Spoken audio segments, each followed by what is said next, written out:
What if the 1-cent coin in your pocket could actually be worth hundreds or even thousands of dollars? Believe it or not, that's exactly what happened to people who found a rare version of the 1972 Lincoln penny.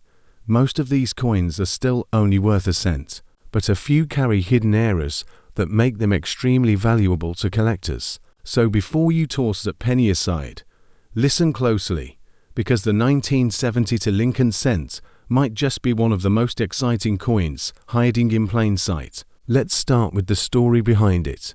The Lincoln cent has one of the longest-running designs in US coinage history. It first appeared in 1909 to celebrate the 100th birthday of President Abraham Lincoln. The idea was revolutionary at the time because no US coin had ever featured a real person. Sculptor Victor David Brenner designed the famous portrait of Lincoln, which appears on the front of the coin. His initials VDB are located at the bottom of the coin near Lincoln's shoulder. By 1972, the Lincoln cent had already been circulating for 60 years and was one of the most recognized coins in the world. It had gone through a few changes over the decades.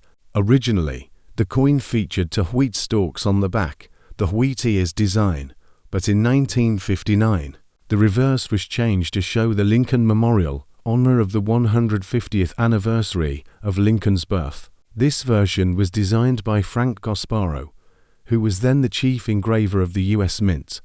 The 1972 Lincoln penny continues that memorial reverse design. On the front, you have Lincoln's right-facing profile with the inscriptions "In God We Trust" at the top, "Liberty" to the left, and the year 1972 to the right. The mint mark, if there is one, appears just below the date. Now, let's talk about where these coins came from. The US Mint struck the 1972 Lincoln cent at 3 locations: Philadelphia, Denver, and San Francisco. Philadelphia coins have no mint mark, Denver coins carry a small d, and San Francisco proof coins are marked with an S.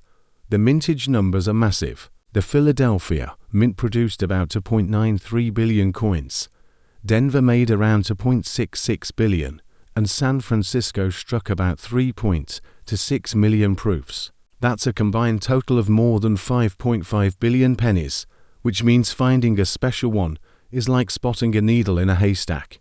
But that's what makes it exciting. Now for the technical side. The 1972 Lincoln penny is made of a bronze alloy to 95% copper and 5% tin and zinc. Each coin weighs 3.11 grams and measures 19 millimeters in diameter. This composition was standard 4 cents until 1982, when the mint switched to a copper-plated zinc planchet. So, every 1972 penny you find has real copper in it, which already makes it feel more solid and valuable than modern ones. But what makes the 1972 penny famous is one specific variety, the 1972 double die obverse. This is one of the most dramatic and well-known double dies in the entire Lincoln cent series, and it's the reason collectors still search for these coins today. So, what exactly is a double die? During the minting process, the die the metal stamp used to strike coins is created by pressing a master design into it. Sometimes, if the die shifts slightly between impressions, the details appear twice. That's a double die. It's not caused by the coin being struck twice. It happens on the die itself before minting begins. The 1972 double die is easy to spot with the naked eye. Look closely at the words "Liberty" and "In God We Trust." The doubling is bold, clear, and distinct. You can see strong separation lines in the letters. Even the date 1972 shows doubling. This version is known to collectors as the 1972 double die obverse DDO Variety 1, and it's the most valuable of all 1972 pennies. According to PCGS, there are several minor double die varieties from 1972, at least 10 different ones, but only Variety 1 shows a dramatic doubling that collectors pay serious money for. Now, let's talk about values, because this is where things get exciting.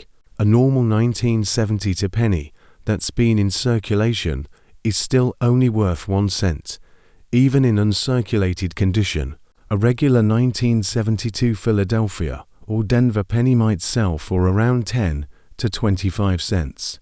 A brilliant uncirculated example, graded Miss 65, can bring $1 to $5, not much, but still better than face value. However, the 1972 double die obverse changes everything. Even in lower grades, it's valuable. A lightly worn example can sell for $100 to $150. In uncirculated condition, the price jumps fast. An MS-63 is worth around $250, while MS-65 examples can reach $400 to $600 now for the best of the best. A top-grade coin, MS-67 Red, can bring $1,500 to $2,000, and one exceptional piece even sold for over $3,000 at auction. Proof coins with a strong strike and doubling are also sought after, though the 197 to S proof pennies usually don't have the dramatic doubling that appears on the regular circulation strikes. The Denver and San Francisco issues, while not featuring major double dies, can still have small varieties or minting errors that increase value. For example, coins with off-center strikes, die cracks, or missing letters can fetch $50 to $200, depending on how visible the error is. Another interesting fact is the color grading system for copper coins. Collectors categorize them as brown BN, red brown RB, or red road based on how much original mint luster remains. The redder and shinier the coin, the higher the value. So, a 1972 double die in red condition can be worth several times more than the same coin in a darker brown tone. Let's also talk about the proof coins from San Francisco. These coins were specially made for collectors using polished dies and plankets, resulting in mirror-like fields and frosted designs. A 197 to S proof penny without errors is worth around $2 to $5, but deep cameo examples, the ones with strong contrast, can sell for $20 to $40 in PR69 condition. Now, you might wonder how to tell if your 1970 to penny is worth grading or selling. Start with a close look at the inscriptions. A true double die shows clear doubling on Liberty and In God We Trust. If you see just a shadow or blur, it's probably not the famous variety. It might just be strike doubling, which doesn't add much value. You can also check the date. The 1972 double die has a distinct doubling on all four numbers. A magnifying glass or a coin loop can help confirm it. If it looks like the letters and numbers have a second layer, it's worth having checked by a professional. Once you think you've got a potential variety, the next step is to have it authenticated and graded by a reputable service like PCGS or NGC.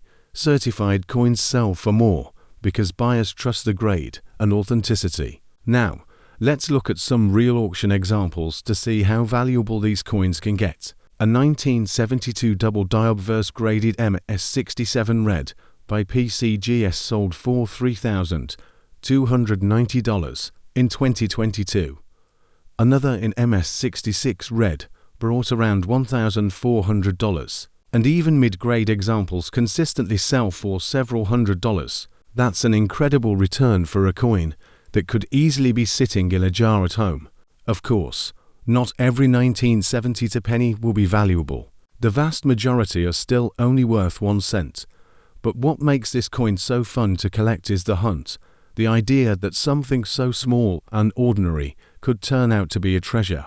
The 1970 to Lincoln penny represents more than just money. It's a piece of American history. It connects us to a time when copper was still used in coins, when designs were hand-engraved, and when the smallest minting errors could create legends in the coin collecting world. So next time you see a 1970 to penny, don't just pass it off as spare change. Take a closer look. Check the lettering, the date, the details. You might be holding a rare double die that collectors will pay hundreds or even thousands for. And if you're serious about learning how to spot these valuable coins or where to sell them for the best price, make sure to stick around until the end of my videos. For now, drop the word price in the comments and I'll share all the details with you directly. Because who knows, That penny in your hand could be worth more than you ever imagined. Asterisk.